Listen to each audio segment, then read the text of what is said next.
Hello. So thank you again so much for all of the people who watched the video yesterday and took time to leave comments and sent me DMs, asked me questions. I really appreciate the feedback. And if you didn't get a chance to already, please do go and watch the video. In it, I talk about why it's important for us to value our differences as Black people. We are different. We have different cultures. We have different assets. We have different languages, ethnic groups, histories, sociocultural identities, spiritual identities, and all of those things are an important thing, are an important part of how we define ourselves. And we need to bring all of those things to the table when we talk about liberation, when we talk about our uplift, when we talk about building generational wealth. You might think, okay, these things are not important when it comes to making money, but actually how we allocate resources, how we prioritize products, the things that we do, the things that we use, all of those are centered around culture and identity. And so the sooner we come to really value ourselves and value our cultures and our different identities, the sooner we come to a place of unity and oneness, right? And that's a oneness that's not about erasure. That's a oneness that is about values, that is about uplifting and encouraging each other.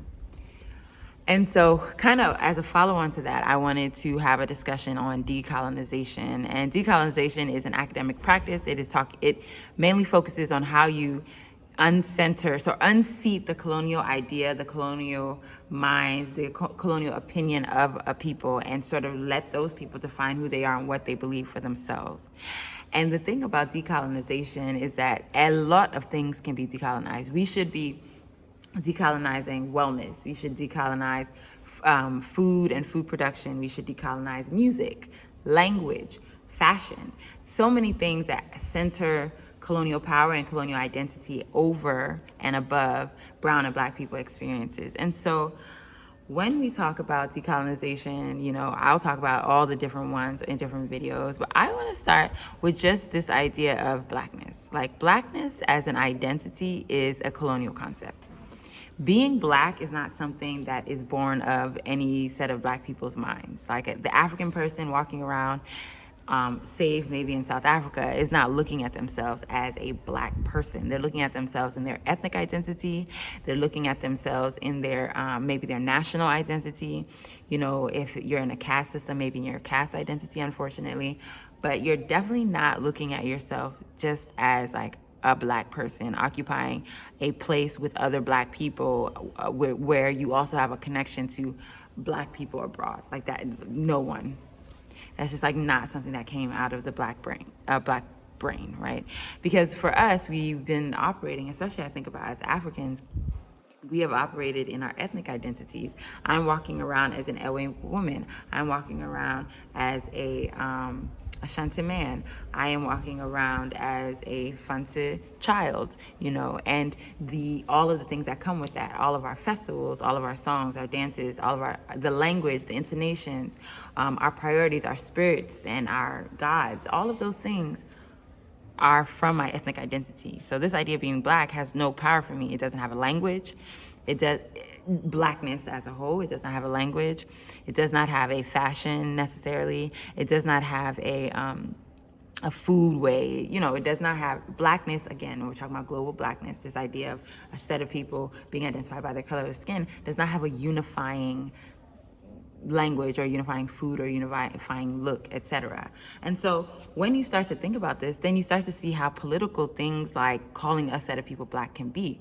You look at a census, right? Like, I remember when I was in the UK and I went to do my NHIS, my national health insurance, and it was asking me like, my ethnic identity. And so my options were like Jamaican and African.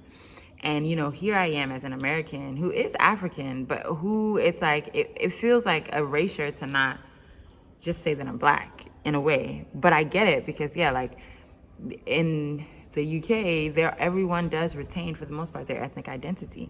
I'm a little bit Indian, I'm a little bit Welsh, I'm a little bit French, I'm a little bit that, and so that contrasted with the US, where it's like you're Black, you're white, you're Asian, right? And even Asian, there's no distinction between East Asian, South Asian, so on and so forth. Then you have Hispanic, and there's non-white Hispanic and white Hispanic, which are like, if white is white, why does there need to be also white Hispanic, right? Like, it's just question marks. And then you go to the continent, when we do our census in Ghana like this, there's no box for black, right? Like, what is your tribe?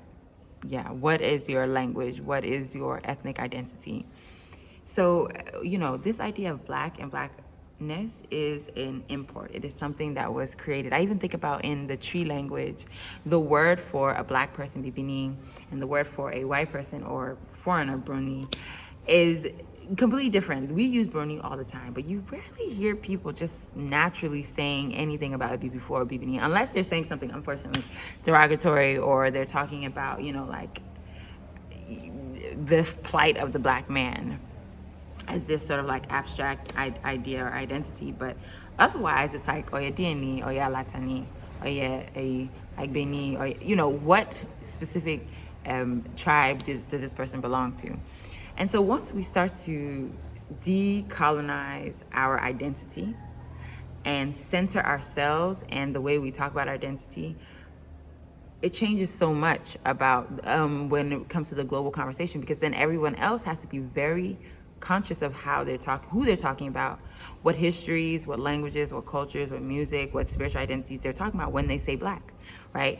You cannot now make the black American experience the global black experience, because now you have to be very conscious that you're Afro-Europeans, they're Africans, and within Africa there are their country, and within their countries there are their ethnic identities. And some will be like, well, that's too much to think about. But once we just like succumb to intellectual laziness, then it opens the door and makes room for prejudice. It makes room for oppression. It makes room for things like colonization. And so the first area that I think we really need to start with decolonizing is our identity, how we describe ourselves, how we talk about ourselves. And the video that I did yesterday kind of segues into this, because first, once we understand the value of our distinction, it doesn't feel divisionist or, divisive. I think divisionist is not a word, but it doesn't feel divisive to actually point that out. Like, hey, I am Ghanaian, or hey, I am, Nigerian American, or hey, I consider myself Swedish Ghanaian, whatever. Like, it becomes affirmative to say that, like, wow, thank you for giving me a little bit more insight into who you are as a person, your identity, and maybe a bit about your history and your culture just by how you categorize yourself, right? And then that makes room in our census and our data making for being able to say and understand each other more constructively. If someone does a survey and they're like, 50% of black people in Europe feel a certain type of way, that's going to be a very weird kind of conversation, because blackness in France with Francophone Africans is different from blackness in the UK with Anglophone Africans, because our relationship with our colonizer is also very different. And so these kind of things, that nuance is very important. And when we talk about decolonizing, you're like, okay, well, how do we do that in a way that's like not academic and not lofty? And it starts, quite frankly, by how we talk with each other. I will talk about decolonizing language, but it's saying things, it's not looking at something like Pidgin or Creole or Patois as a lesser language, but seeing it as a valuable language, an expression that has a relationship with people, that is fraught with history, but that has value for communication. It's not like, oh, Pidgin, that's like slang, because English is slang. English is German slang for all intents and purposes, right? It's a bit of French, it's a bit of that. It's its own form of Creole Pidgin. It is its own form of patois. So to look down on, someone else's because it is a mix of a lot of different expressions or a lot of different languages is a big no-no. It is delegitimizing a very real experience. This language comes out of a specific type of history, but it has become our mode of communication. And when you lessen that, you essentially lessen who we are as a people and the way that we talk to each other, right? And there's no reason to place a value judgment on language. It doesn't, why would you, what value does it add to say this is like a bad language or a lesser than language or wannabe English or that? It doesn't do anything. Similar to hair, when we talk about black hair, black hair can be curly, it can be wavy, it can be this, it can be that. But then once we start to actually look at who we are and our ethnic identities, there are some patterns. Like hair from black people look a certain way here and look a different way here because of a specific history, because of a specific relationship with each other, with outsiders, etc. And we don't have to create a caste, right? We don't have to create a better than, less than. We can decolonize, decenter the gaze of the outsider and say, this is valuable because it's yours, and there's a history that I want to honor here. And so it starts with the language. It starts with how we describe ourselves. It starts with how we talk about our blackness. It starts with the respect that we give to other people's blackness. It starts with the way that we unseat colonial gaze. When a person who is not black makes a statement about black people, how do we interact? Like, which specific black people are you, like, who are you talking about when you say that? And what do you mean by that? Right? Like, and of course, some of this is class, right? You know, some of this is geographic. There's so many layers, again, to blackness and black identity. But first, let's just decolonize black. Let's start there. So, yeah, I'd love to hear your thoughts as always. And thank you for listening.